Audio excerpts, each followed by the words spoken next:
your tenant is your client, right? Yep. So it's customer service. It is. You know, It is. normally the way you treat your tenant is the mutual respect that tenant will give back to you. Yep. It's not always the case, you know, but if you're going in with, you know, a bad perception, then that's sometimes what you get in return. Yeah. I'll give you a little golden nugget of what I do, because people ask me all the time, like, oh my God, how do you manage 25 doors? I actually put it on my Google Calendar when I'm going into certain units, and I let the tenants know ahead of time, and I literally change the air filters for them. So that's one way that me or my team can get eyes on the property. So they know that we're coming in and we're just doing that general maintenance. And then we're asking, hey, how's everybody? What's going on?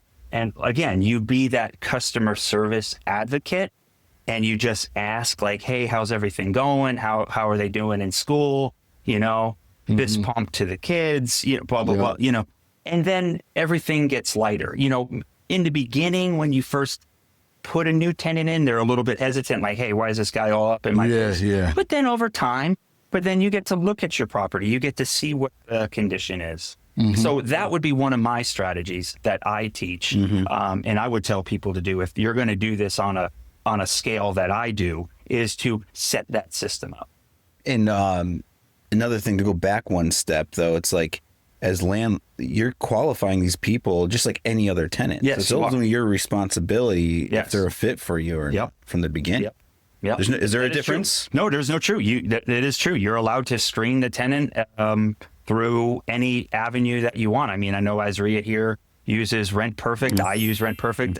It's great, as long as you're okay with a lower credit score, because you're not going to see that 600 credit score. So if you're okay with that and you can divulge through that credit report a little bit, you know, there's a reason they're on Section 8, and it's really, you know, it may be some of their fault, but it's also, there's really no fault of their own. So I don't pass judgment. I'm just looking at.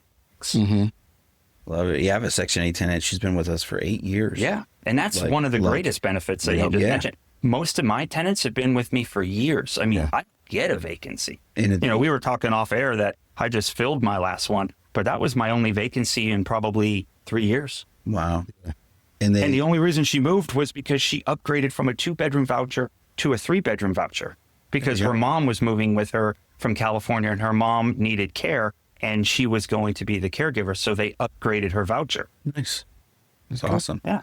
So how do you, so we talked about property qualification, right? Is there any qualification for the landlord or owner or property manager through the city or the federal government? You have to have, in Phoenix, you have to have the property registered as a residential rental. With the city of Phoenix, they don't really do too much of a pre-screening. They want your LLC and your property management, you know, W-9s and everything, and you have to fill out that paperwork. Other smaller facilities or other cities like Mesa, they want you to get pre-approved, where they'll just kind of maybe pre-screen the property a little bit, and then they'll kind of give you recommendations. Each city does it differently. Phoenix is super big, so they don't have that kind of time. Mesa kind of has a landlord advocate.